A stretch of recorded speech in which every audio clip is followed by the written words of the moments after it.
Welcome back mga katambalan, mga hot topic and issue pag-usapan natin. Update po tayo kay Barbie Fortesa na kung saan nga po ay nag-post yung si Barbie sa kanyang social media account at may caption pa nga po doon na walking on sunshine and falling leaves. Makikita naman po yung mga background nitong si Barbie na napakagandang mga leaves na kung saan makikita talaga na napakaganda nung pinuntahan nitong si Barbie. Makikita rin yung ilang mga photos na kung saan nga po ay talaga namang aurang-aura ang isang Barbie Fortesa na talaga namang lutang na lutang ang kagandahan nito. At sa bawat mga photo nga po na isinashare nitong si Barbie ay makikita mo nga po yung pagiging natural nitong si Barbie at talaga namang napaka-blooming habang nagbabakasyon nga po itong si Barbie sa US. Samantalang si David Licauco naman po ay nag-share din na ito nga si David ay may bagong sasakyan. Makikita nga po dito na chinecheck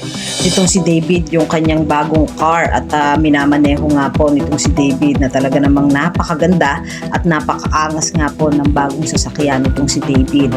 Makikita rin itong si David na talaga namang napakagwapo at ini-enjoy yung kanyang bagong car na talaga namang napakaganda nga po at nakahiga pa nga itong si David doon sa bago niyang bili na sasakyan. Nag-post din itong si David sa kanyang social media account ng ilang mga kaganapan ng mag-celebrate nga po ito ng kanyang 10th years in showbiz. Makikita naman po yung party na kung saan nga po ginanap yung anniversary nitong si David. Yan po yung mga update natin ngayon kay David. Kayo mga katambalan, ano masasabi nyo? Mag-comment lang sa comment section at pag-usapan natin. Yan ang mga hot topic and issue dito lamang sa Tambalang JK.